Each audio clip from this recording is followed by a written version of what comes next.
Start the month, the first day of August 2024. We're thanking God for His mercy, His grace, and His showers of blessing over us. You know, it's not about how hard you hit. It's about how hard you can get hit and keep moving forward. How much you can take and keep moving forward as well. You know, that's how winning is done. Rocky Balboa said this many years ago, and how true this is. Good evening, one and all. You're most welcome to Ghana's #1 personality show.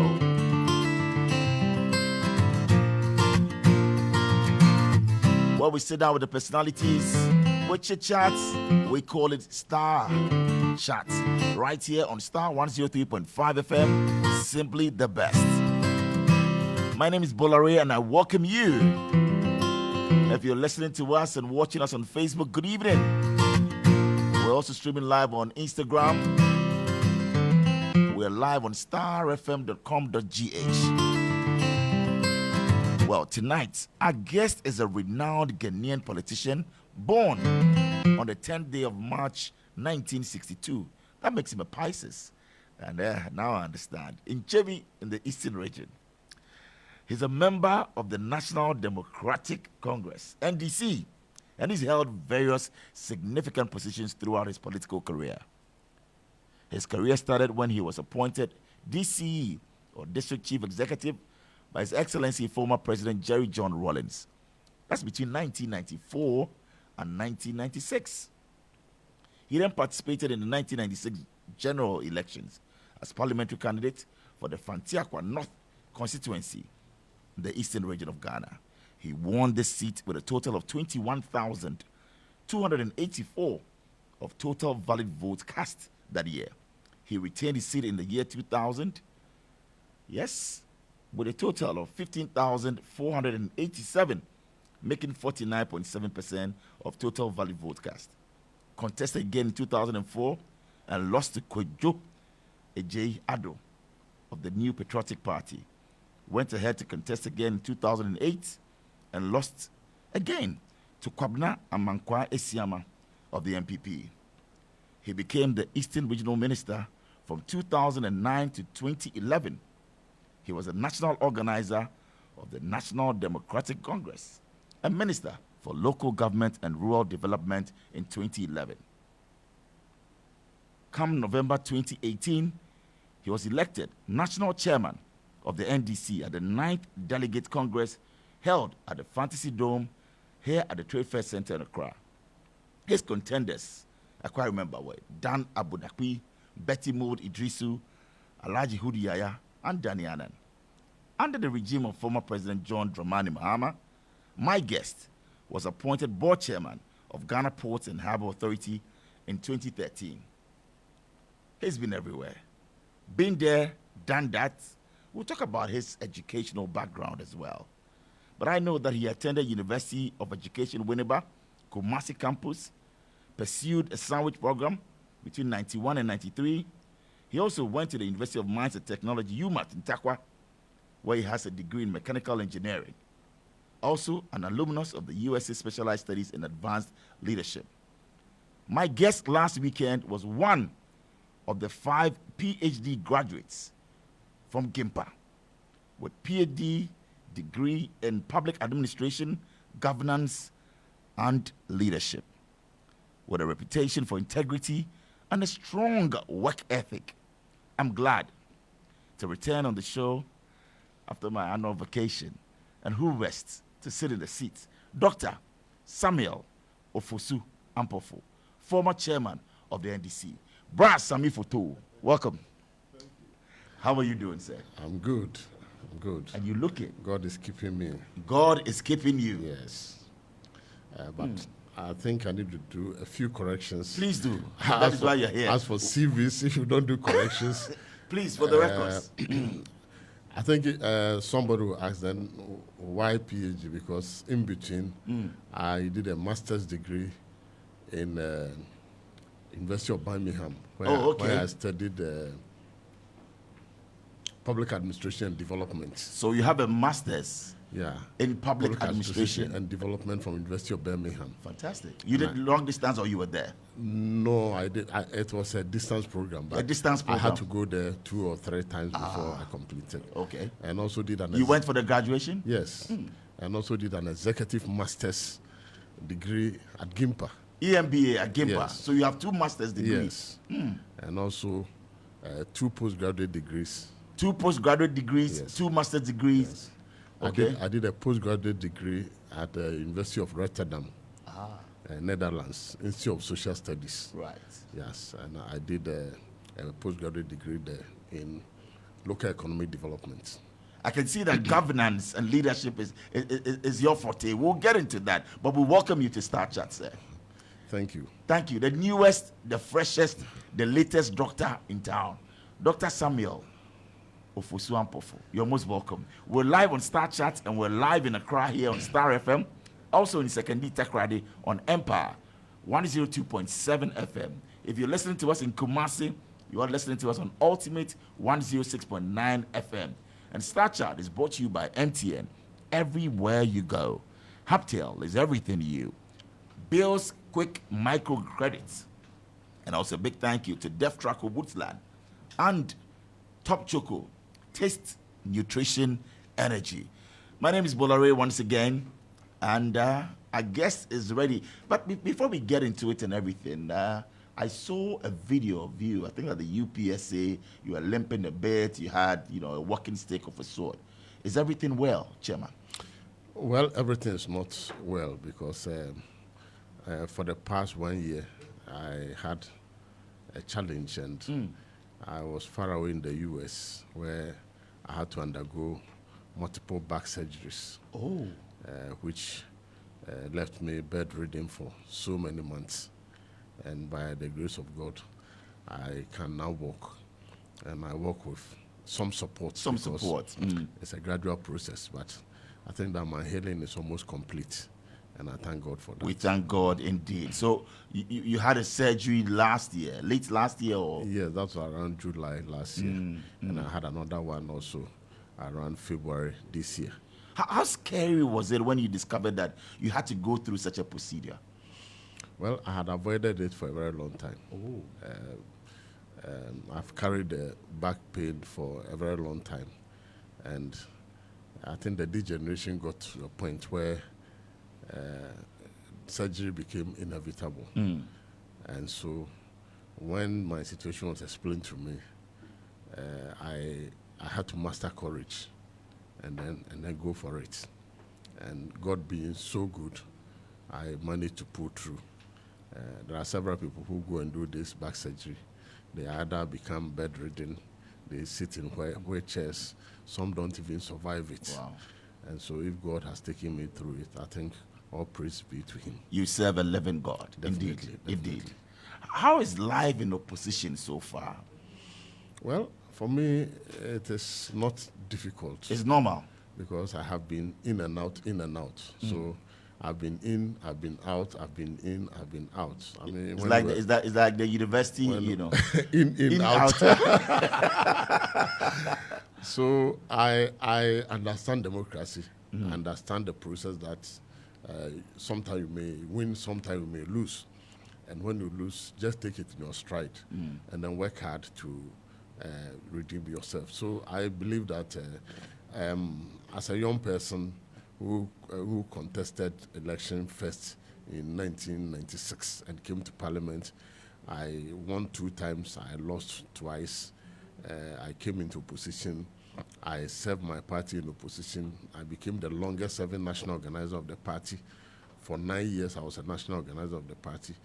And I led the charge in 2008 for the party to win and Professor Mills becoming a president, and then we formed government. You were then the national organizer. I was then the national organizer. You got into Parliament in 1996. You were how old? Very young. Yes, I was then just around 32 because I was DC at 29. 29, you were the DC of Fransiakwa district. Yes. And that one, it was, and then after 3 years or so, I was virtually forced to contest because they felt that I was doing very well. And you know that achievement cliff is always a very difficult area. So having seen my performance and my leadership style, they thought that I should contest. So I really didn't go in for it, but I was elected unopposed to contest for the and you won. And I won. Wow.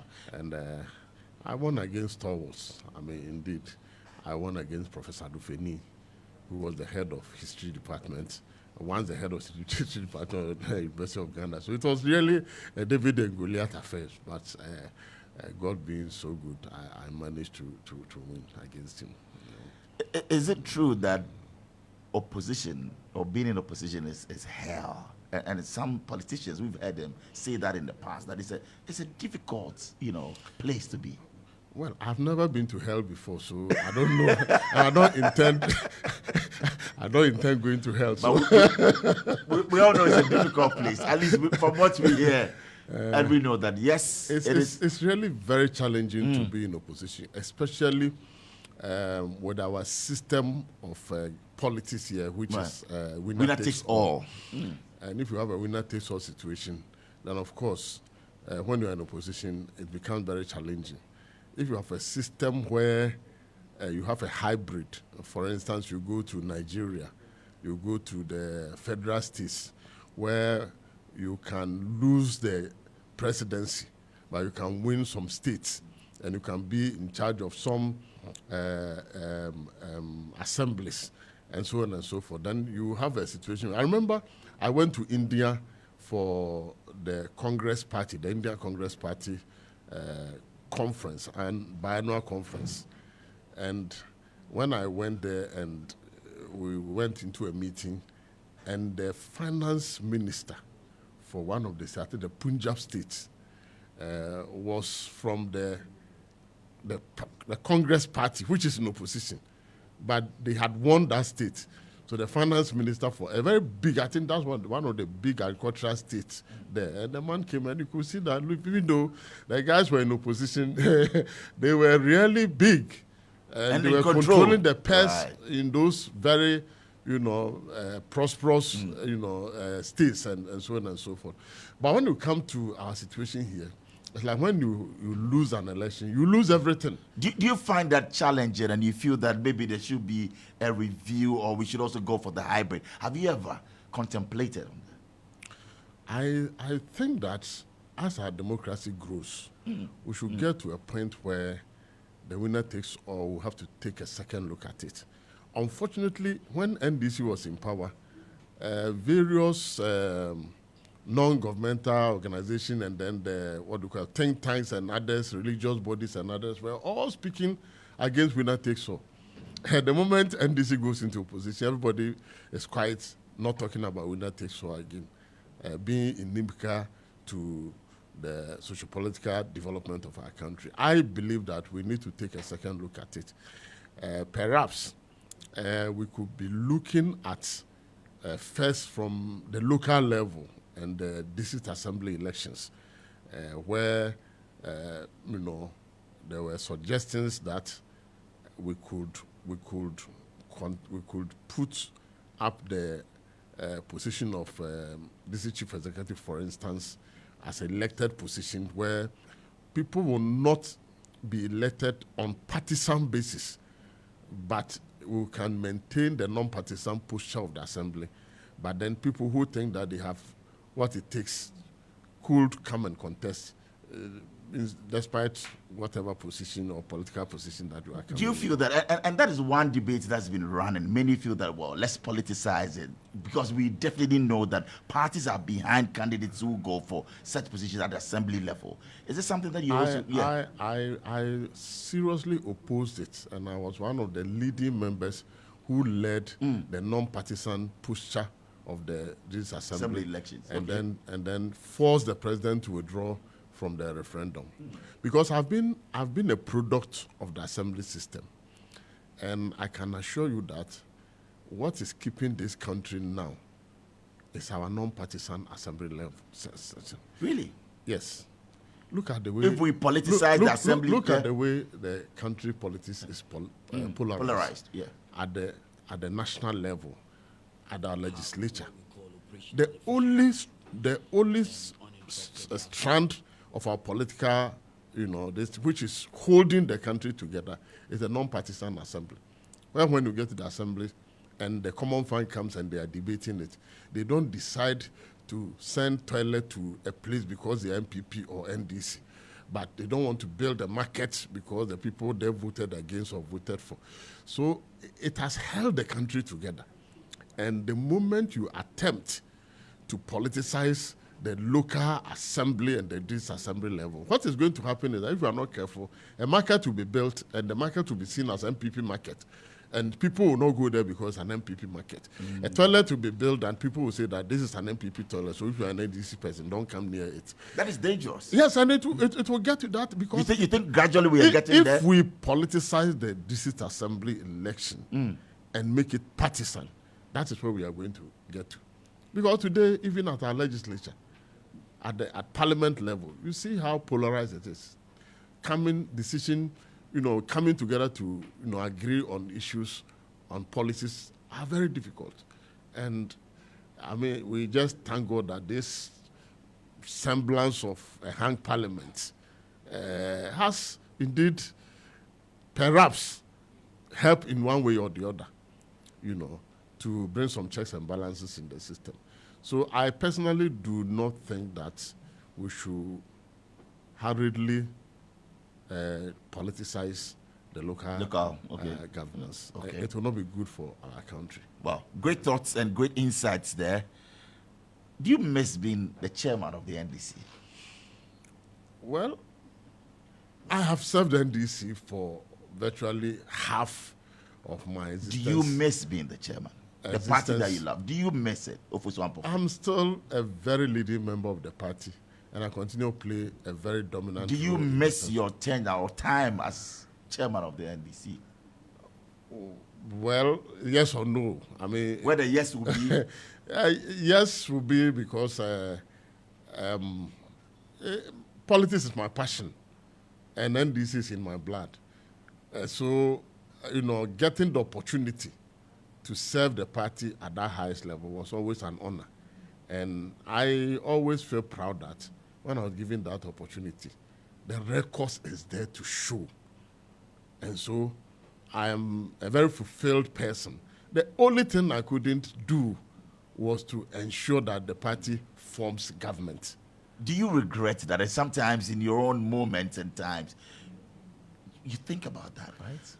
Well, because my real passion was to lead the NDC to form government. And so when the party lost in 2016 in that abysmal performance where we lost over 53 seats and lost by about 1 million votes or so, I was determined to help the party to bounce back into government. And that was the driving force that pushed me to contest that election. And so we set ourselves, I mean, I don't want to say I because I was with a team. But it was a collective.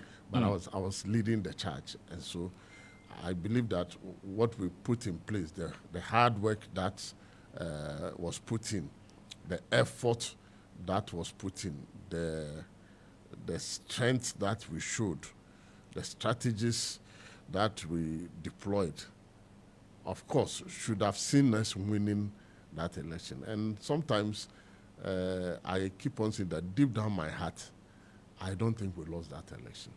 You didn't lose the 2020 elections? Yes, that is deep down my heart. Really? What happened then? I mean, if you believe that 2016 you lost see, fair and square. Yeah, you see, in an election where we actually surprise our opponents, to the extent that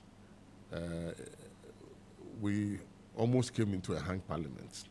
And that hung parliament, the story would have been different, but for some, excesses and some intervention by state security agencies in 5 constituencies, would have been a majority in parliament by now. The NDC would have been a majority? Yes, would have been a majority by now. And if we had won that majority, I believe that could have influenced the final outcome of the election. Of the presidential? Yes. So you believe that your hands were tied? Definitely. You for instance, Wow. in Techiman South, for instance, we never lost that seat. We won the presidential by over 5,000 votes. And by the dynamics of our voting processes here, it is always not possible for you to win a presidential election by over 5,000 and lose parliamentary. It doesn't normally happen. But, our hands were tied. Police and other national security operatives were deployed. Shooting took place. People lost their lives. The ballots were not counted. It resulted in court and several other things. And at the end of the day, that was Techiman South. That you was mentioned Techiman, 5. Yeah, that was Techiman South. Whereas Number 2 was Serioso. Serioso, we had won the presidential polls. The results have been declared. The parliamentary was left with about 2 ballot boxes to be counted. And NDC were just down by about 100 votes or thereabout. Those 2 polling stations, we had won the presidential with a wider, margin. And so it stands to reason that the moment the parliamentary one is counted, we would have taken that seat. Then some Nigerian provocateurs came in, and then there was some confusion, which was very much orchestrated, and then the ballot boxes were taken ostensibly to send them to the collation centers where the counting will be done. By the time the vehicles carrying the ballot box got there, the ballot boxes were missing. Then, Doc, what would you say to people who will then come up and say, well, we accuse the leadership of not being able to collate the results for the party under your chairmanship? It was not about collation. This one was not about collation. So why did you contend? It was about human lives. It was about, So you wanted peace to prevail and you allowed it, or what? It was about brutality. I mean, when people are being shot with live bullets and dying, you have to run away. I mean, I was not there, but people died. People died in Techiman. People died in Abrikuma Central here. People died in Odododudu and several others. And so, in a situation where, the national security, the police and others were deployed, military and others were using brute force, where is your strength to be able to withstand that? So it happened also in Serioso. When the ballot box got missing, we went to court under normal circumstances. The court should have ruled in favor of us. We should have won that seat by now. It never happened. Exactly the same situation happened in Zabzugu. But those are your thoughts and wishes. We're also dealing with law and order. They know what the situation is on the ground. Did you provide ample evidence to say that, look, we're challenging this based on this? And I'm saying that there were challenges. We challenged Techiman South, we challenged Sahirios, we challenged Zabzugu. Even on the face of the evidence, we challenged Takwan Swem, we challenged Eskado Ketan, and then I think there's another constituency. In one of the constituencies, for instance, in Sydney West, where somebody came and snatched the ballot box and people managed to overpower the person and they counted. We won Sydney West. Dr. Ofosu Ampofo, are we not saying that because you are sore losers? Because you lost out? No. That is why you're saying that. I am telling you about, evidence of what happened. And I'm giving you... And with that, you believe that if that had been overturned, clearly, the NDC... I am saying that in the absence of police brutalities and killing of people and making sure that the environment for free, fair, and transparent elections did not happen in those constituencies, we would have won the parliamentary majority. And that would have turned the scale in our favor. And so, the bottom line is that, and I was saying that one of the regrets is that I couldn't take the party back into government. Okay. But I'm saying that the results that we achieved, both at the presidential, in the history of this country, it was the first time that a party within 4 years has been able to improve their total vote by over 2 million. And that was under your leadership? Yes, under my leadership. we were able to improve our vote from 4.2 to about 6.3 million in 4 years. And so the regret is that we did all that we could.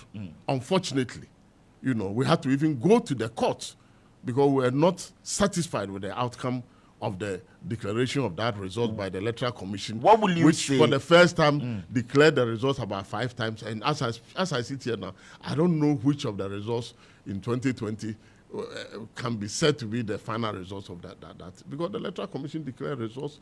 We have one that is. You put the figures together, they are more than 100%. But we all know and change, and they come back and change, and they come back and change. And we wanted the woman to just come into the dock to come and explain to the Supreme Court people why Afarijan did it in 2012. He came into the box, and this time around, they built a firewall around her and made sure that she would not even come into the dock to come and answer for her stewardship, because that was why she was appointed, to become an Electoral Commission and to be answerable to the people who appointed him and the taxpayers who are paying her for the job that she's doing. You are accused of not being able to collate results for the party under your chairmanship. What do you have to say to this? Well, the chairman is not the one who collates results. But you have oversight responsibility. Yes. You are there. So what happened? But I'm saying that if we had not collated our results, why were we able to win and overturn several constituencies that we lost? So you did? We did.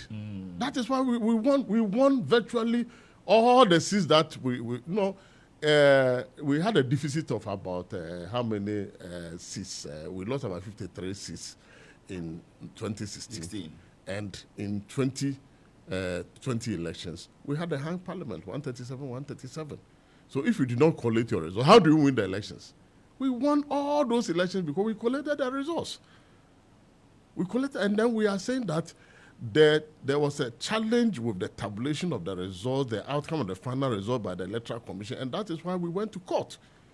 And we went to court because we were not satisfied by the outcome of that election. Right.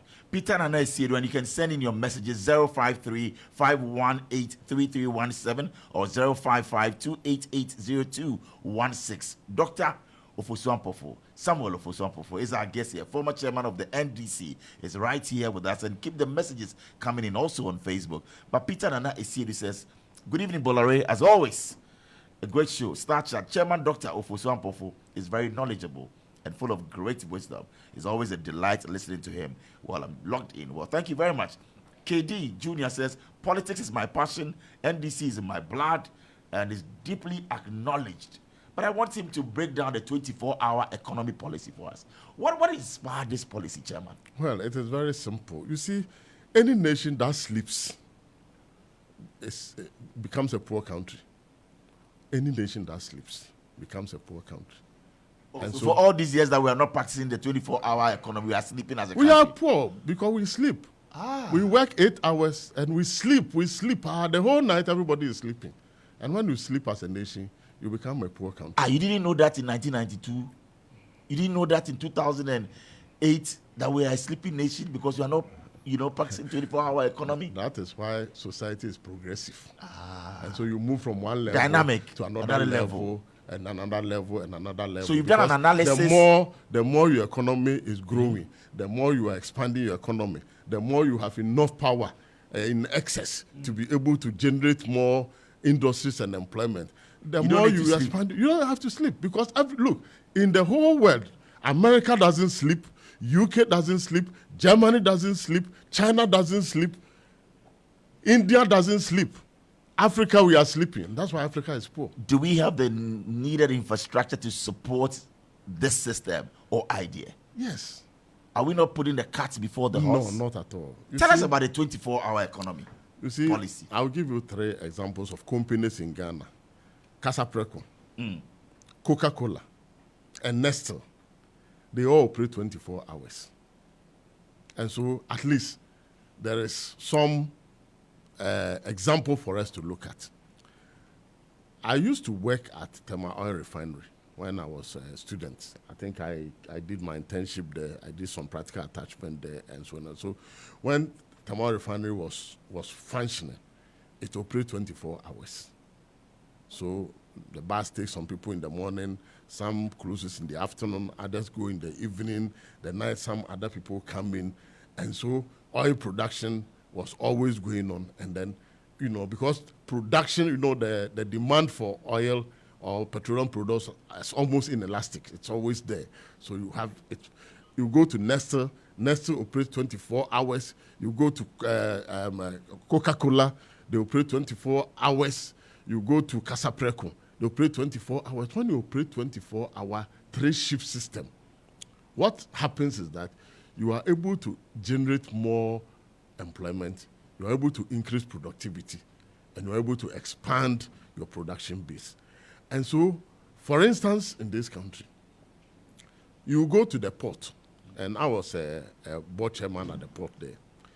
We did, under my leadership, a board chairman too, we did the new port that you see, the new port, one of the beautiful and most efficient ports in West Africa. I think the best in West Africa now, if not even Africa. Was under your leadership? It was under my leadership. Oh, MPS? Yes. Oh, I was the board chairman. It's under my leadership. When MPS came to... Yes. Everything was done under my leadership. The contract was signed, everything. The sword was cut November 2016. When His Excellency John Dramani Mahama came and cut. That is a major one. Yes. And contributed to... Yes, and then the International Maritime Hospital was done under my leadership as board chairman. The Rifa Terminal, when you say Rifa Terminal, we consulted Rifa Terminal. Previously, when you want to export perishable goods, you can't keep them in the port for long. We have constructed a Rifa Terminal where now you can keep your vegetables and others there and to not get rotten. It will be there for even months if you are not ready to export them. Several other development projects to the expansion of the port both in Takoradi and Tema. We have a bulk jetty, and that bulk jetty was constructed to expand the intake of the Tema port. And we also expanded the Takoradi Harbour by increasing the key there by about 1.6 kilometers. Right. So on the 24-hour economy. Today, as I speak to you now, large vessels are able to deck there and export bauxite at manganese and others as a result of the expansion project that we had in the Tema port. So under 24 hours economy, today you go to the port 5 o'clock, the custom officers, the clearing agents, everybody is closing.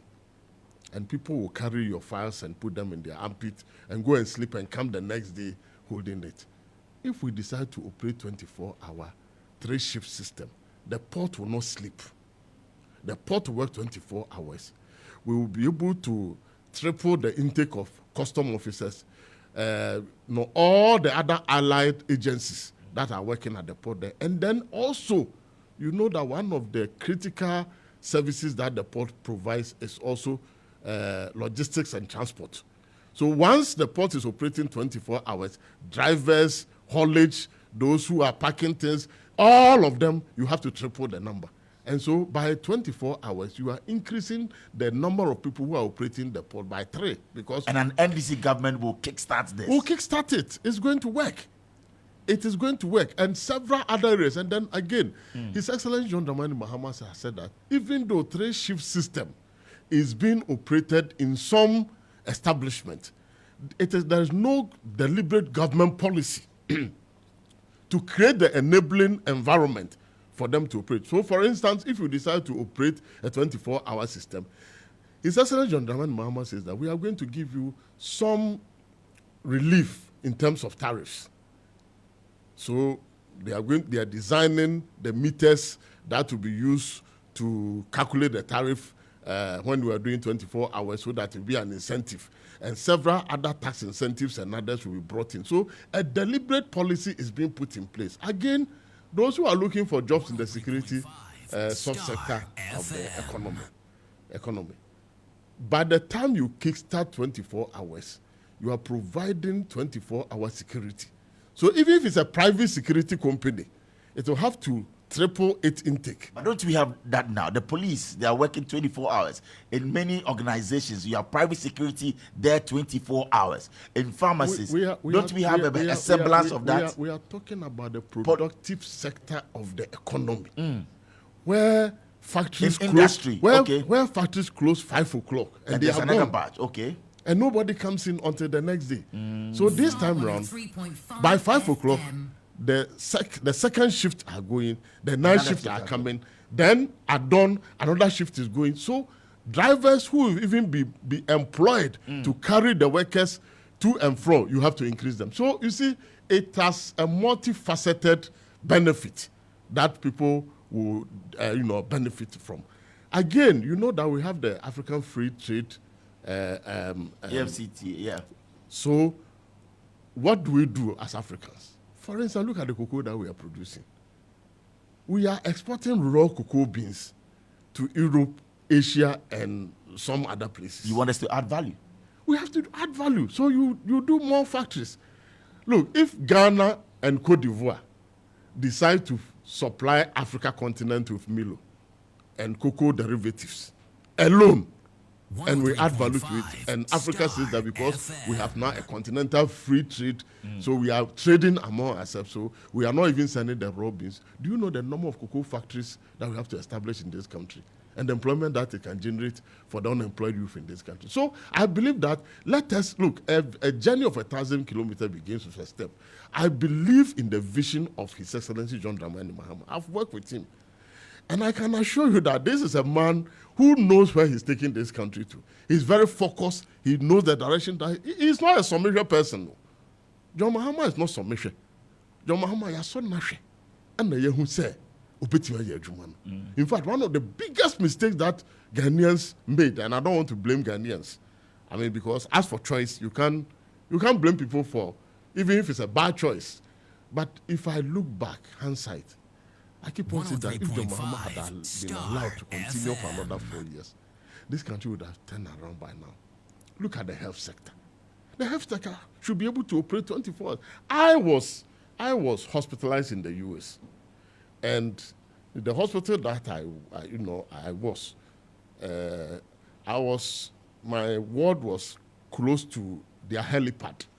They have about 3 helipads, and in the night, for every 30 minutes, you see the aircraft moving and coming, emergency. Everybody is working. Is that not your wish for Ghana? So for you political leaders who are actually, in leadership, in governance, we have these lofty ideas, great ideas. We have the exposure. Why don't we implement them? What is the problem? You've been there before. Local government minister. You've been there before. Chairman of the let me tell you. What is wrong? For instance, yes. I was listening to all the noise that was being made about this road making equipment. It was under my leadership as local government minister that I introduced that concept. Oh, what Minister Sensu has introduced now? I say I introduced it in 2016.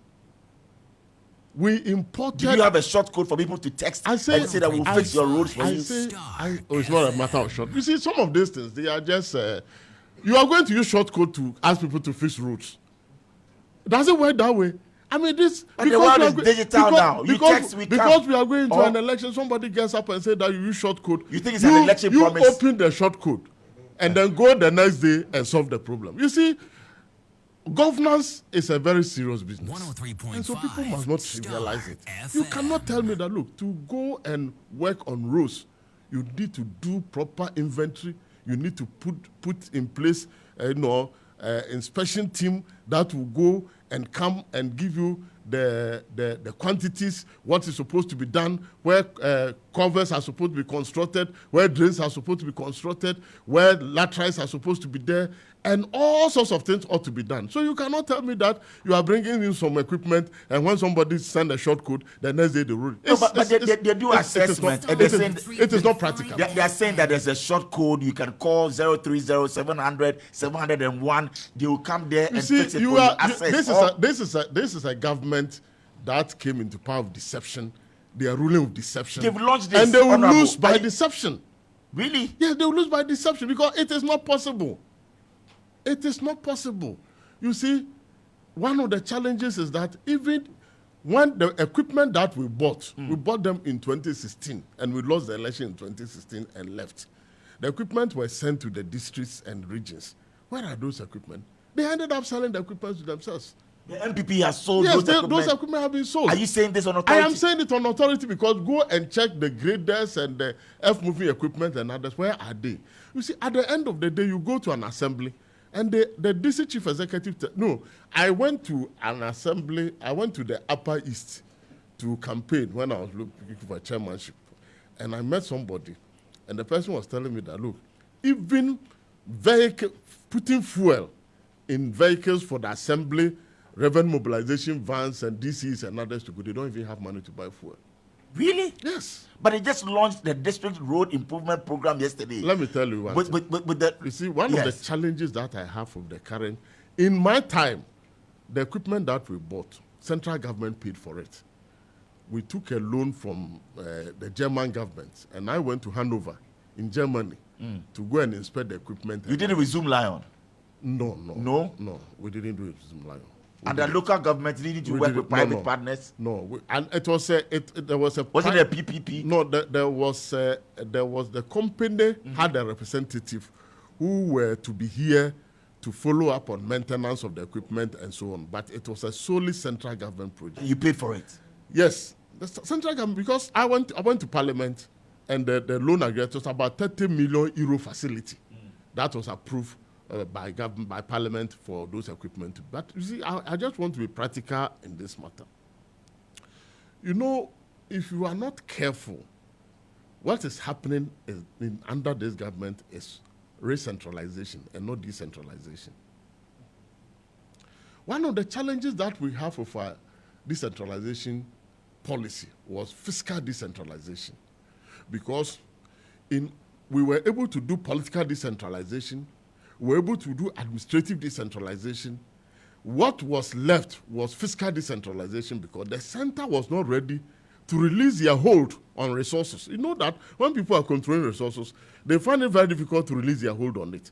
So even though we did political decentralization by ensuring that DCs and others were elected, and we were able to do devolution of political authority to the district assemblies, we were able to do administrative decentralization by ensuring that the administrative machinery was devolved to the extent that district coordinating directors and district coordinating planning units, district budget units, and all those things were put. But when it came to the fiscal decentralization, where finances ought to be decentralized, it became a problem.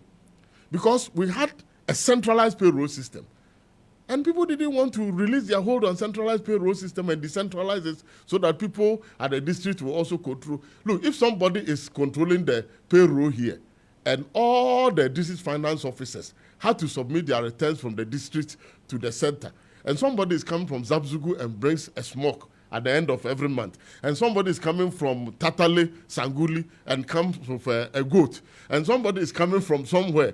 So the man at the center, dealing with over 200 and something districts, and all of them will be coming and say, oh, Chief, we saw something. And so you see, I'm being very practical. That's what, so people like that will not release their hold.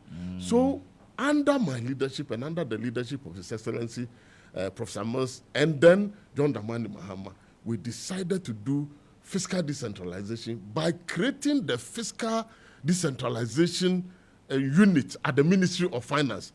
And your boss, the then finance minister, Dr. Konadu, was instrumental in ensuring that fiscal decentralization works.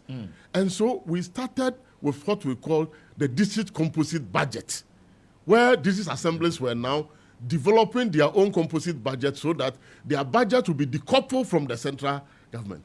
I am talking about re-centralization because now what the Common Fund Administrator is doing now is taking the power of the assemblies and bringing them to the center. When did the assemblies take resolution? Because you see, Assembly Common Fund is supposed to go to the districts. And so the Constitution says that not less than 5%, initially it was not less than 5%. It was amended to not less than 7.5% of all the resources of the country should be sent to the districts through the district assembly. That is not the case now? So the administrator of the common fund, what he has to do is to go to Parliament and send what we call the formula for the disbursement and approve by Parliament and send the monies. So the assemblies themselves are given the right to determine what they want to use the money for. Today, you know what they have done? If you are using common fund to import this equipment, it means that you have deprived the assemblies a chunk of the resources. Sometimes in some assembly, it is about fighting against guinea worm. It's about getting good drinking water. The equipment that has been bought, I'm not saying it's a bad idea, but is that the priority of the assembly? Because some assembly needs water. So the issues are different and they vary from district to district. So you cannot have an omnibus policy and say that I am going to give this equipment to every assembly. Do you see this as an imposition? I'm saying that it's about re-centralization. It's not about decentralization, because even if the assemblies were supposed to request this, what the assemblies ought to have done is to meet and pass resolution. But are you listening to me? Yeah. Pass resolution. Every this assembly will have to pass resolution that part of our common funds should be used to import this thing. Have they done that? Do you see this to be illegal then? Well, I am not saying it's illegal, but I'm telling you what it ought to be. And so if this is not what has happened, then it means that the power of the assemblies to determine their own development priorities are being taken from them. And so if the assemblies needed, because I have seen a lot of backhoes. Do they all need backhoes?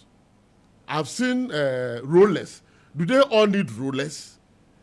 I've not seen the graders, but I heard that graders are coming. But this is not the first time we have supplied them with graders. Do they all need graders? And you know the timing of the project, the initiative. You have initiative. Yeah. I think it's a good initiative.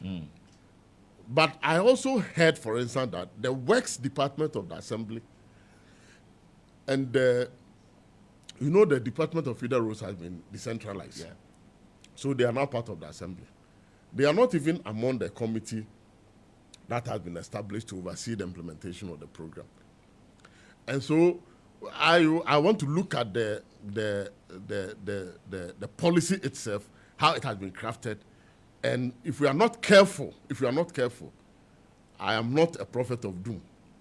But 1 year by now, you go and see that all these machines are packed. Well, we live to see. And let's get back into the 2024 elections. As a former chairman and all of that, is the NDC ready from where you sit? I believe the NDC is very, very ready to take power. You see, when we what do you make of Chairman Esidu? When we lost, let me go ahead. Let me give you the answer. When we lost the election in 2020, we never rested on our OS.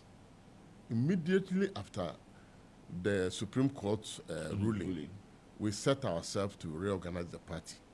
So we did what we called national review, national review of the election. So we did the review exercise at home, where we brought all the stakeholders, including the Council of Elders, parliamentarians, the regional officers and directors of the various units of the party, the various wings and others, and we did a very comprehensive review of the elections.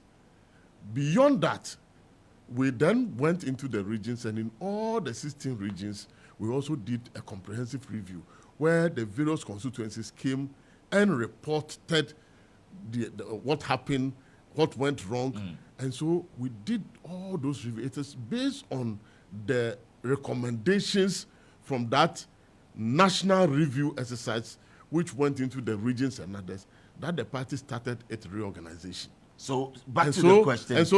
You're ready for because of And so the party itself had reorganized itself from the branch to the ward, to the constituency, to the region, and to the national level. And I can assure you that the NDC is battle ready to win the 2024 elections. Battle ready for 2024 elections.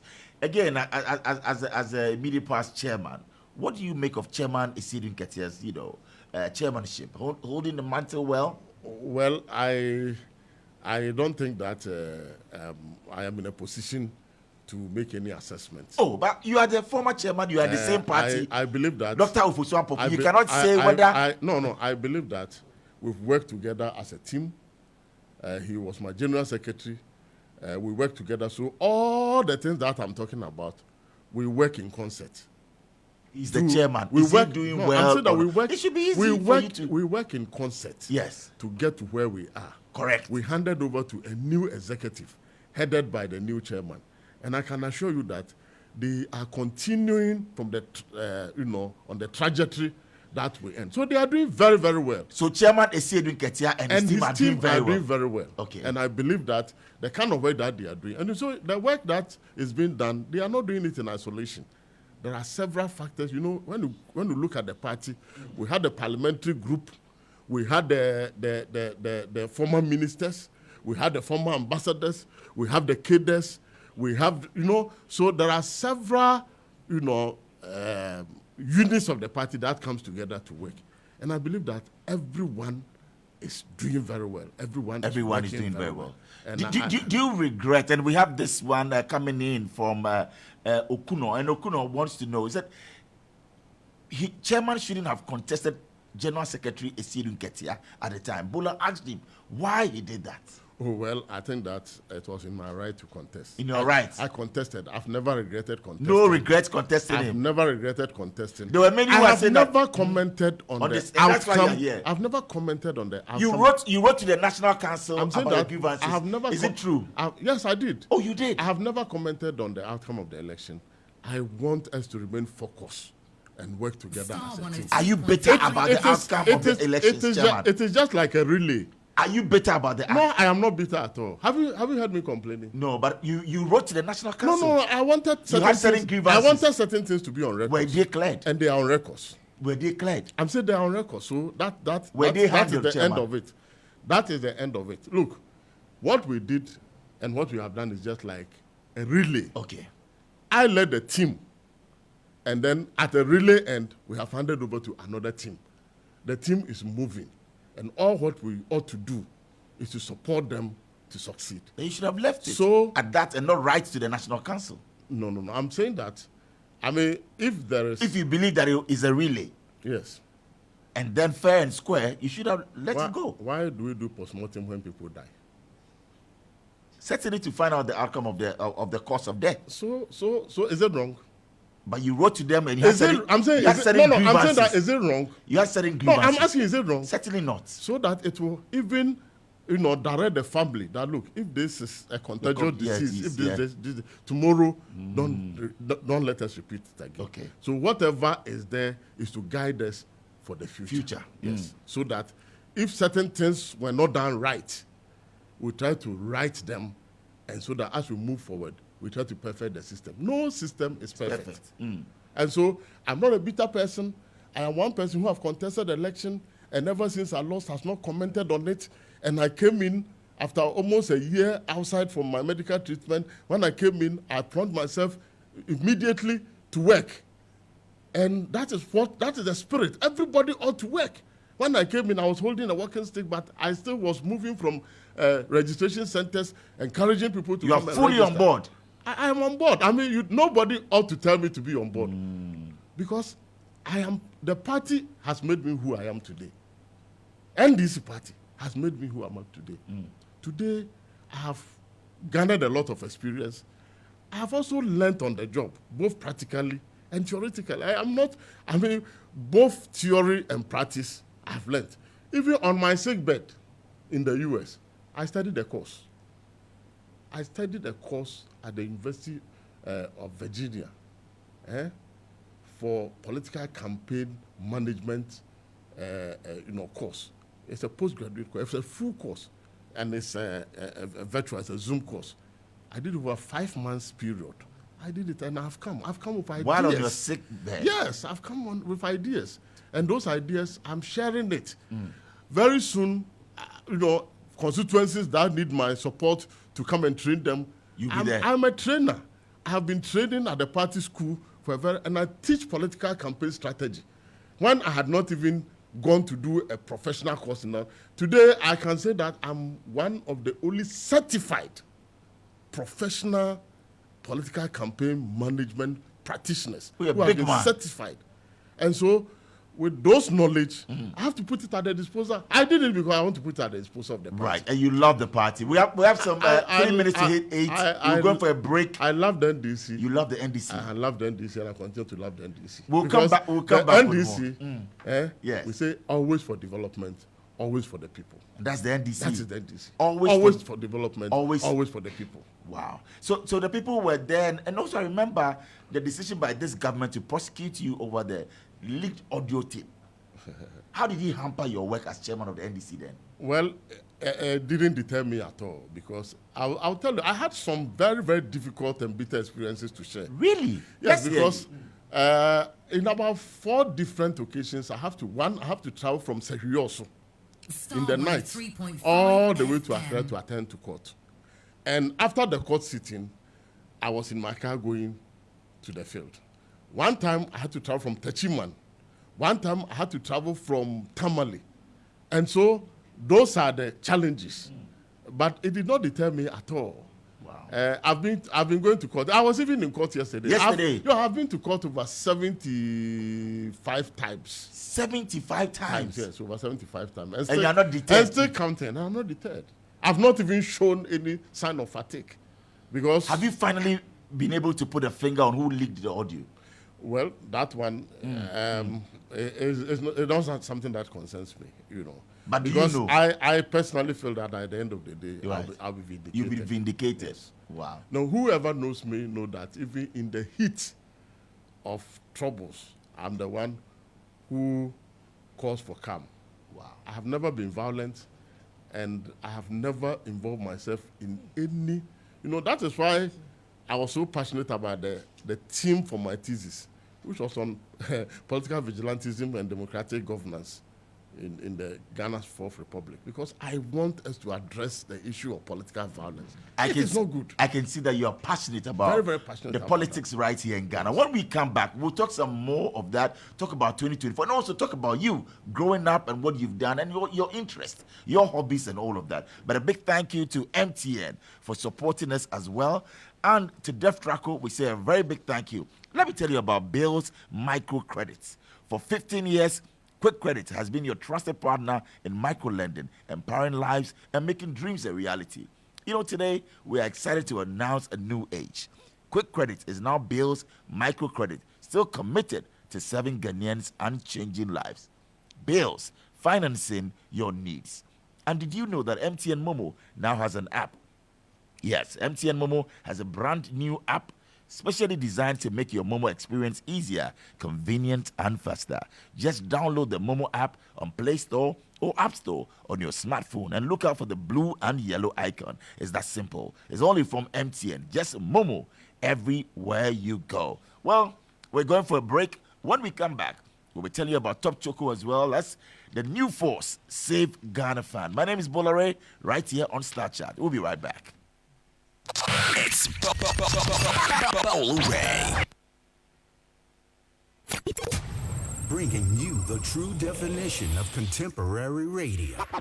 That's right. This is Starr 103.5 FM. Amazing radio. Yeah! Well, quite rightly. It's what dear, the piano will mean your phone. Aday, Omutu Yaukana. Ani Oma. Say because why you sue me MTN no. Na me nya points no more. Na me to me the points ninya airtime, data, ne discounts for shops, any restaurants. Hey, it's waiting at the pier a yamum phones no. Na mo can't try. Ama yansuya enjoy be. Oh ma. We will kill you with enjoyment. Yet the MTN rewards you. Koswa kasa testing. Now browsing the morning the biada. Na 2 points. I don't know who the bet you are chedian. Ya yet so.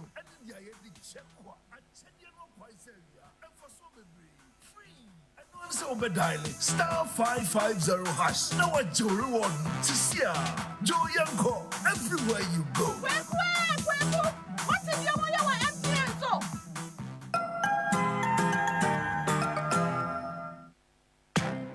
When you want to eat, just Momo it. Tired of the long queues in the supermarket? Pay with Momo. When you really want that beautiful new blouse, just Momo it. When you want to get a trim and get fresh to impress you know who, just Momo it. When you need to pay your utility bills and domestic staff, Shani Momo. When you want to send love to the family back home, send some Momo. Join the millions of MTN Momo users all over Ghana and live life the brighter way. So just Momo it. MTN. Charlie, Chairman is still not here. What at all could be the issue? Calm down. I'm sure he'll be here soon. Oh, guys. Sorry I'm late. Koti bab me for road. Sake of my insurance expired. Some long issue, Charlie. Chairman Pan. Hey, you make Koti bab you sake of you forget to renew your car insurance when you can get your car insurance sticker instantly on Hubtel. And best of all, you can set a reminder to renew. Simple matter. Just install the app, enter your car number, and oh la la, your instant insurance sticker is there. Oh, really?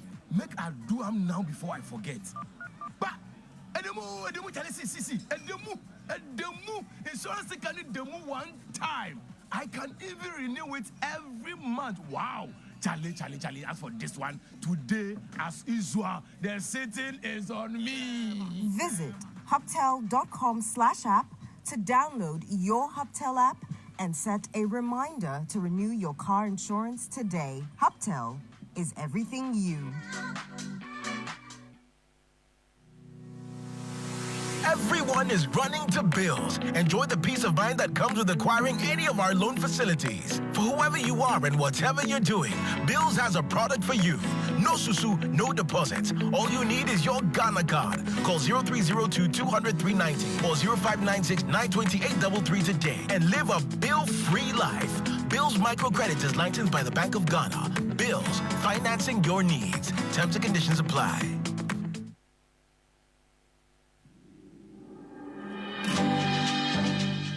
It's portable, disposable, and always on hand when you need it. Flora disposable handkerchief fits in your pocket or bag, and it's always ready to come to the rescue. Sweat? No problem. Coughs and colds? Caught safely. Tears of joy or despair? Wiped away. Flora tissues in the form of disposable handkerchiefs, box tissue, toilet roll, multi-purpose towels, and table napkins plays an important role in personal, home, school, office, and commercial hygiene, minimizing the spread of infections and keeping us healthy. Flora tissues are made with premium tissue paper, so choose Flora tissues. To be a distributor, call 0243 033 033. The luckiest. Star 712 #. Luck is everywhere, for everyone, yeah. Here's to the friends who dialed star 712 # and found no regrets. To the investors who struck gold. To the health workers who diagnosed luck with precision. To the tough guy who couldn't hold back his tears. To the passionate fan who couldn't contain his joy. To the seamstress who turned her hard-earned stitches into a bundle of happiness. And now, here's to you. Your next big win is right here. Luck is everywhere, for everyone, yeah. The luckiest. Dial star 712 #. Now join in the luckiest winning celebration. Every 1st July 2024. Over dial star 712 #. Now I can to tickets as a group, individual, and now even as a community. Now win is the car prizes are in the community draw or go for the grand draw on the 30th of November 2024. Unlock your luck with star 712 #. Now join in the winning streak now. The luckiest. Star 712 #. Luck is everywhere, for everyone, yeah. The luckiest. 103.5 Star FM. It's Bolare. And you're welcome back. You're on Star Chat. My name is Bolare. Here on Star 103.5 FM, former chairman of the NDC, Dr. Samuel Ofosu Ampofo, is our guest.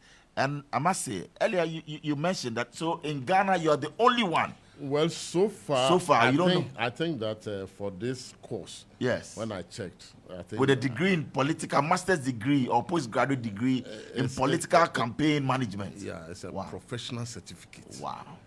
Because really what I want to do is to also become a political consultant. Okay.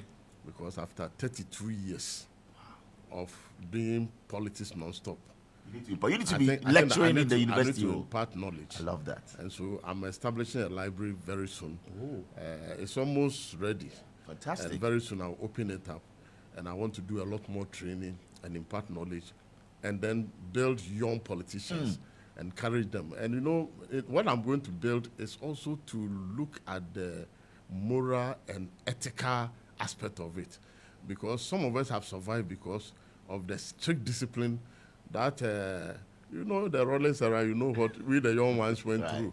It was not easy. And it's helped form us and shape us to the extent that there are certain things that are happening now that under our dispensation and it wouldn't have happened. Never.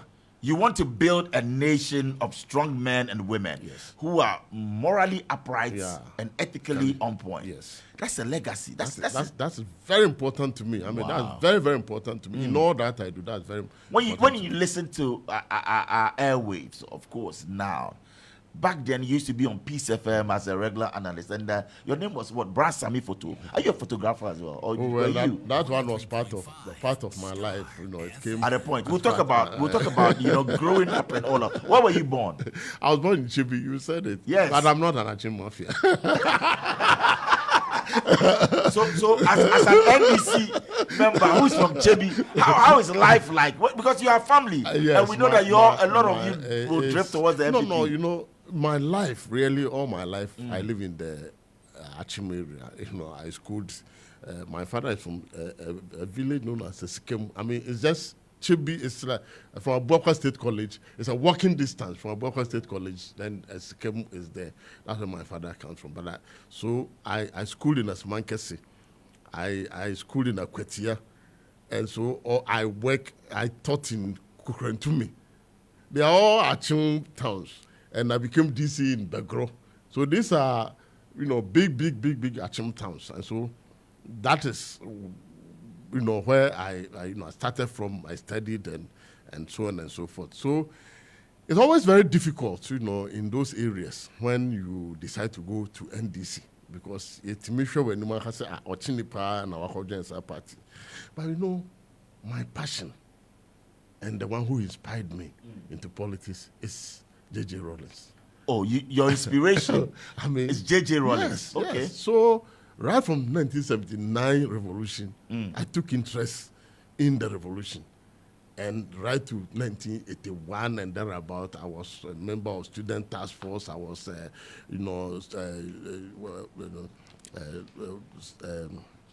Committee for Defense of the Revolution, and so on and so forth.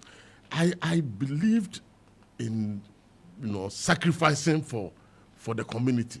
So when this issue of power to the people came in, and then take your destiny into your own life, clean your own environment, do this and do that and do this, you know, no cheating, no kalabuli, and so on and so forth. I bought into those you know, philosophy.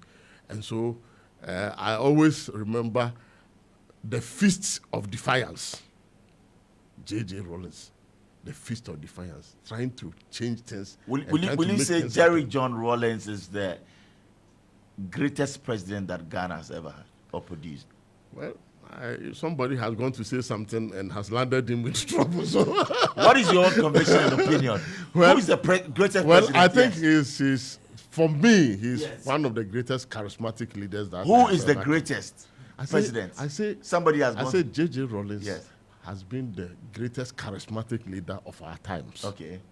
And that is where I'll end it. He has been, or he's one of? Well, he's one of the greatest charisma. I didn't meet Nkrumah because I was born in 1962. Okay. So if I say you didn't really feel, I didn't feel. That is fair. That is fair. So I'm saying that under the Fourth Republic, from my experience, yes, the greatest charismatic leader we have had in this country is Jerry John Rollins. You see, under the Fourth Republic, yes. Because my parents and my parents were from Afram Plains, and those days, in 1979, I left for holidays. It took me 3 days to get to Tiasi. There is a town called Tiasi near Donkokrum.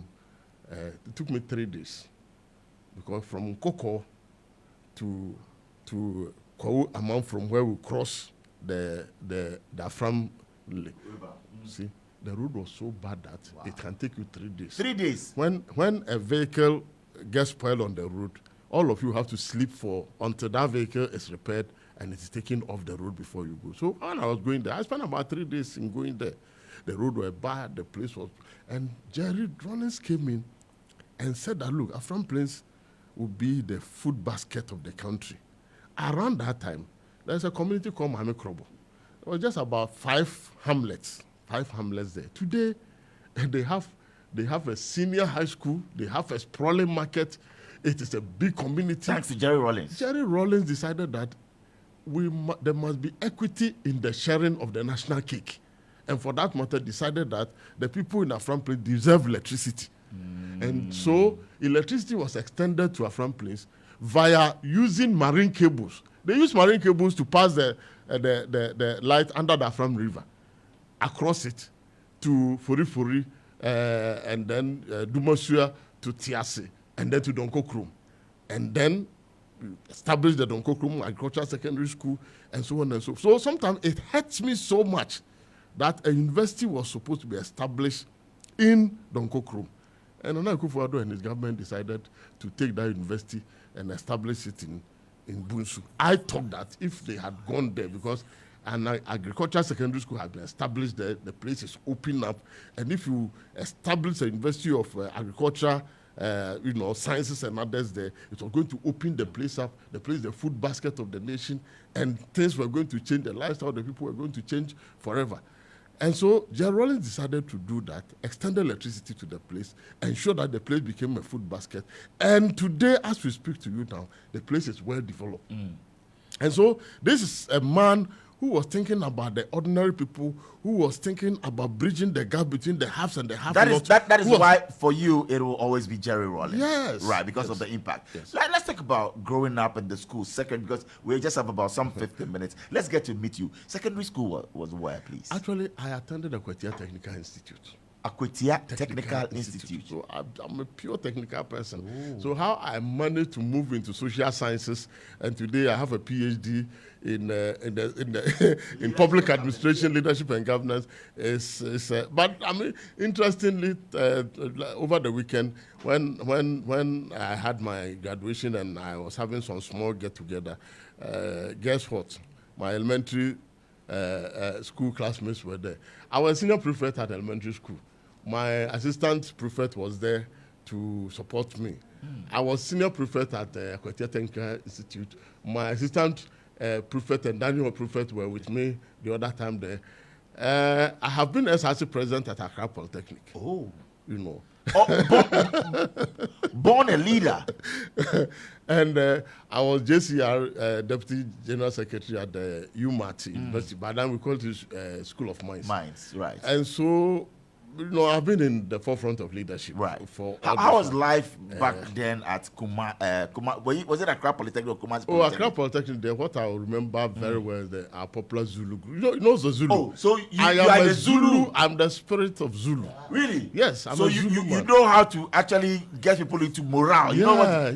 What Jama song is your favorite? I was a SRC president. Generally, it's an interesting thing is that at the secondary level, yes, I was the SU president and the SRC president.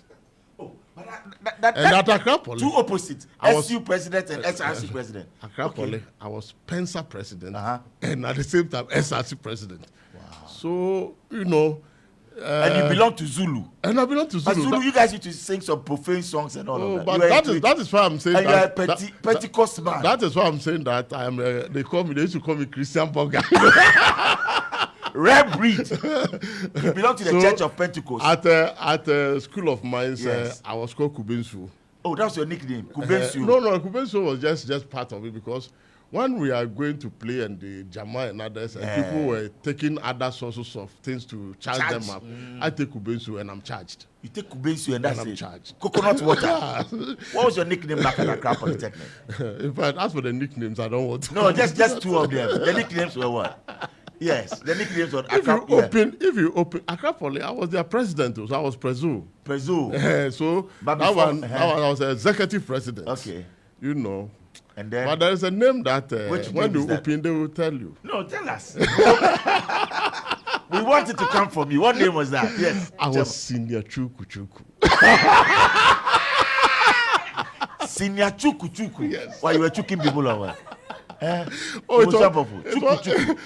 origin of that name is. It was. I mean, the name was that there was one day entertainment, and I went to entertainment, and I was there when somebody called me and said, "Who come? You are going to do some walking." I say, "What kind of walking?" He says, "You just follow me, chuku, apiri kuku, chuku, apiri." So it's like you take one hand, chuku, apiri kuku, chuku. That was all. Then Chuku became my name. Your nickname.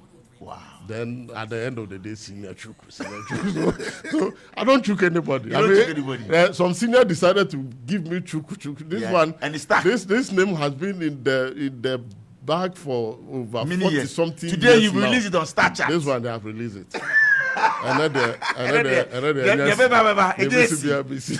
Okay, so Abdul says, Bola, I'm in Spain, I'm listening to you guys. What an interview. Salute to chairman and fantastic analysis from him on decentralization. Okay, Abdul, thank you. And this one is from Boache Frimpong, Isaac. I'm watching you live from Kumasi, Abu Abu. And former chairman has really spoken well. Keep it up. NDC 2025. Okay. Congratulations. And this from Jenny Segar. It's an honorable congratulations. And Mustafa Tete says, congratulations, my boss. So on Facebook, Kindi says, congrats, doctor.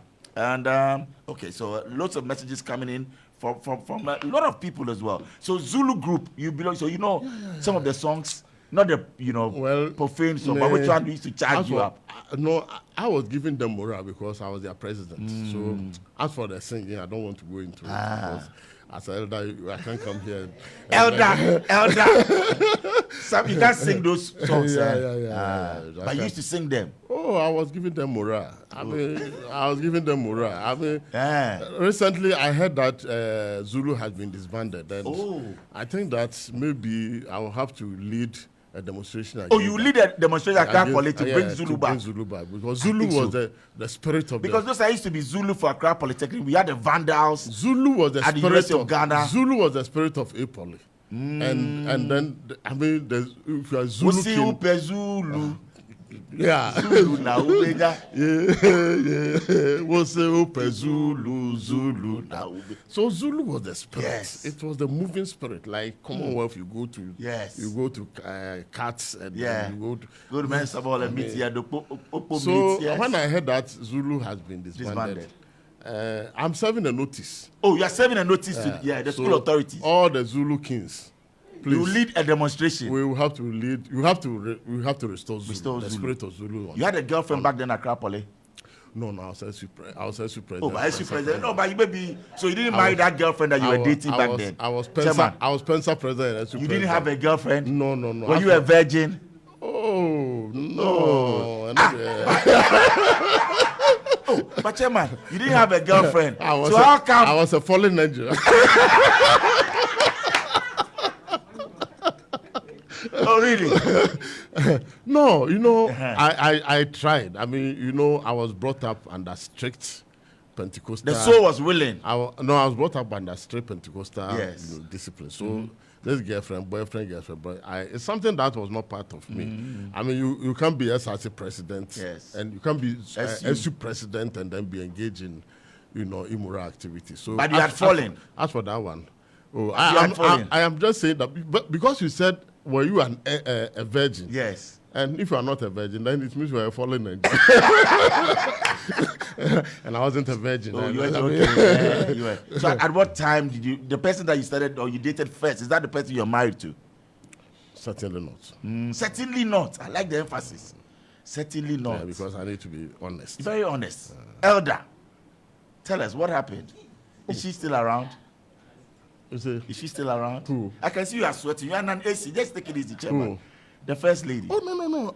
As for us, in our church, the discipline was very, very, very, very strict. I mean, when we're even going to get married, it is not that things have been. When you're going to get married, you have to get a third person to be between you and your wife.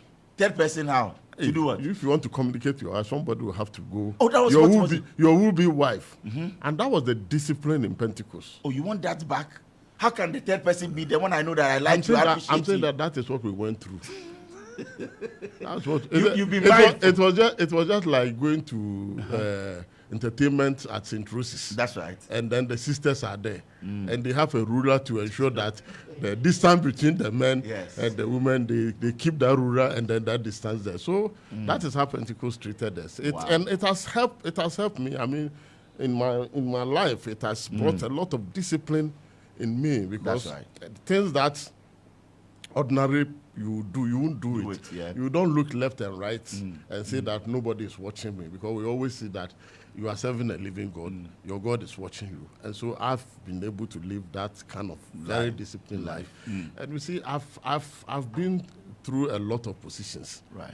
And I always thank God that up to now, from all the positions that there has not been any adverse finding against me. Right. And I want to put on record that I am not a kidnapper. Because sometimes you go on the social media and they call me elder kidnapper. Because somebody somewhere just decided to frame me up and said that some Canadian girls who have been kidnapped in Kumasi, I was the one behind it. You had no knowledge. And that I bought a Range Rover for the guy who was in charge of the kidnap. And then I was using Sequoia. I'm using Sequoia 2012 vehicle. And then the kidnapper is using 2019 Range Rover. Enti me was car, me got Range Rover na me nka. Me the kwa mo bi say on fan kwa. And that's what we're trying to fight or curb. Disinformation and misinformation. And so this thing, recently I went on Wikipedia and I was crying. Everywhere that he is involved in kidnapping, he's involved in Kumasi, alleged to be involved in KJTR market. They said I was going to ban KJTR market. And you know, this so-called wound to me went and sat. No, you can't say so-called. I think you have to retract that. Let me retract. He's a chairman of. Let me retract it because I wanted him to own his words, because he went on radio station to say these things against me. I went to court, and they have tried several. After now, for almost 5 to 6 years, he has avoided service. And so I have done substituted service. It was published in the Daily Graphic and everything. But you know the justice system that we have. I am being prosecuted. People who have defamed me and I've sent them to court, they have not even called the case once. That aside, and I want to put it on record that I was not involved in any kidnapping. And at the end of the day, I think that the story came out and there was no association with me at all. Again, I was being accused of going to burn KJTR market. And I was dragged to the police and I was from all the headlines. At the end of the day, when I went to the police station, they came and showed me pictures of 2 people with some black spectacles. I said, do you know these people? I said, I don't know them. They say, these people are they accuse you that you conspire with them. I say, if people say I've conspired with them, bring them. Why are you bringing their photographs? After now, those people were not there. And you know what saved me? And you know, it is always good to be, for the law to be on your side. The date that they said they met me was an Easter convention day. So I was there when they were recounting the days, and then one of the police officers said, but this date was Easter Friday. And so, officer, if it was Easter Friday there, I was at Safu Memorial Temple in Shona. Easter convention. I was there from Thursday to Monday. So they did. Then I went for my passport. I showed them on Tuesday, after Easter Monday, on Tuesday, I left for UK. Finance minister. In fact, we used a record time to get the approval of the processes. Because I went to him and I said, Doc, wait the Kumasi Neko, then Dr. Dufo and others fast-tracked the process between local government and Ministry of Finance, and then the Ministry of Foreign Affairs and all those who were involved, and KJTR market became what it is today. And yes, you have been accused. And then I was being accused. Now KJTR market can see, how can you bend it? Why are you even going to do the bending? Then there was another day that there was a rainstorm, and then KJTR was flooded. They said I went to cut a log. Some log would be to go and plug some big drains You're a superman. In the KJTR market there, and that caused the flooding there. If you go on the social media, you get all this. So I ask yourself, what are they looking from me? Today I've been in court for 75 times. 75 times. And where are you? What stage are you now? Yesterday, I'm yet to open my defense, and it is 31st October, I'll open my defense. And after serving this country for all these years, from as young as 29, I'm 62 years. Am I going to burn market? In NDC, even one of the accusations against me for the last election is that I have turned the party into a church. So how can you turn the party into a church? But the party goes to churches to go and ask for votes. So if I'm turning the party into a church, then I'm helping them to get votes. Christians constitute about, let's say, 80, almost 80%.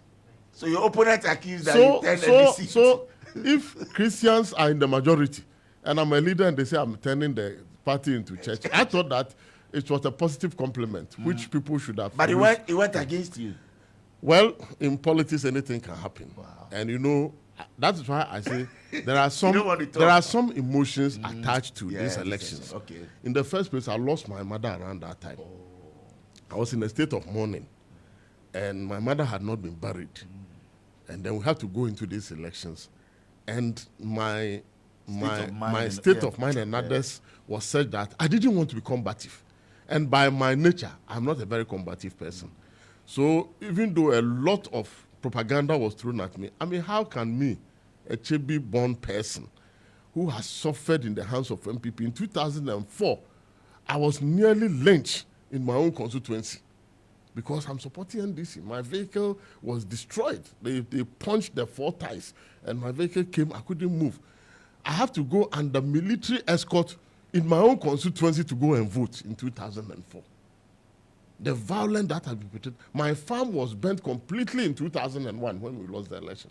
What I've suffered in the hands, my father and my parents, the way they've been harassed because MPP or Chini person could be president. Now, who are Chini, we are national organizer. What could do at Tamil Sanim and win the election? I mean, I didn't take it kindly. I didn't take it easy at all. Then you have risen from the branch, from the very bottom of the party to become a national chairman, and you are going to an election, and they are accusing you that now you are an MPP. How can it be? How can Ofosu Ampofo be MPP? But this was a propaganda that was waged against me. That now I am moving from Chebi, so even I have to do meetings for Chihine before I come to fake meetings, and meanwhile I am the one who proposed the agenda for the meeting. How can I go and meet somebody? So a lot of propaganda. But I want to tell the team and NDC fans that I am not bitter. When they voted for me in 2018, I didn't go and ask them why they voted for me. So when they voted against me in 2020, is it 2022? 2022. Yes. I also didn't go to ask them why did they vote against me. When they voted against me, I was happy. When they voted for me, I was happy. When they voted against me, what can I say? It is the choice of the people. That's right. Whether it is a wrong choice or a good choice, that's what they wanted at that time. And I respect their decision. And I have never opened my mouth since then. And I've kept quiet, and I'm still an integral part of the party. I'm a member of the National Steering Committee of the party campaign. I am a member of the political committee of the party. I mean, arguably one of the most powerful committees in the party. I'm a member of the political committee. I'm a member of the council of elders of the party. By virtue of being a chairman, you are automatic member, former chairman or current chairman is automatic. A former chairman is automatic member of the council of elders. Right. So I see myself as the youngest council of elders members. You know, because I became the youngest chairman in the party. Our chairmen are all septuagenarians. Right. In the 70s and 80s. Yeah. And I came under 58 years. Come 2025, all things being equal with what you see, you feel that the NDC is returning? I am very positive. Very, very positive. 100% positive. You see, because the hardship that this MPP people has brought on Ghanaians and the misgovernance that has taken place. Me, I'm a governance person, so I take my time and I analyze policies one after the other. You see, Bola, when you bring policy and you do policy evaluation, we have one policy outcome, policy impact, and the key resource areas that you want to seek for. So when you take MPP, for instance, and you take planting for food and jobs, if the policy was successful, why do we have escalating prices of food in this country? The food inflation is very high. And even some of the food items, you cannot get them here. We are importing virtually everything, including guinea fowls. I was surprised the amount of money that we are spending to import guinea fowls. When President Mahama decided to come out with this guinea fowl project, it became a laughing stock. But if we had continued, me, I'm a farmer. I have been farming for the past 25 years. I'm both a crop farmer. I have farms. I'm a livestock farmer. I've been a poultry farmer for over 25 years. Wow. For the first time in 2 years, my poultry farm is collapsed. Oh, your I don't have farm? A single. I used to have about 18,000 bed. All gone. I have 20 bed capacity farm. At any point in time, I have about 15 to 18,000 beds. Now I don't have a single bed. Under MPP? Yes, under MPP. Or before MPP? Under MPP. How can it happen before MPP? All the 18,000 beds are gone. I don't have a single bed. You want district best farmer? In fact, at a point in time, yes, I nearly became the national best farmer in this country. Because I had crop farms in Afram Plains. I could farm as much as 300, 400 acres maize farms. Wow. I have warehouse, I have everything. My father was an Greek man. My father was a state farm manager. So me, I was born into farming. So now the 18,000 beds, you don't have one. Wow. Greetings from government spokesperson on governance, and he says that great point. Chairman Dr. is from Palgraves. He's also doctor now. Dr. Palgraves Boachi Dankwa. He says great interview with Chairman Dr. Ofosu Ampofo. I'm watching you on the so that is from Palgraves too. But before we go and all of that, what has been your best policy under President Akufo-Addo? Be candid. Well, has any of the policies succeeded? They are all still hanging. The policies are dancing like it's jumping and jumping and jumping because the economic policies are bad. They brought free SHS. They brought economic whiskey, and today look at the state of the dollar. I say when Bamia jumps, the dollar jumps. So look at where the dollar is. Free SHS. You don't want to praise the government for that? Well, it didn't start with the government. No, but I mean, it didn't start with the government. It's a policy that they've widened if you want, but you know that they've introduced that and it's not working for you. Generally, free SHS is a policy that all of us embrace. That is a very good policy. Free universal basic education. But the implementation has been a challenge. The double track system and which policy under President Akufo-Addo will you praise or will you say? I wanted to assess, but when I assess and look at one district, one factory, I went to Eastern Region and say, Fantiakwa North, I didn't see any factory. Fantiakwa South, I didn't see any factory.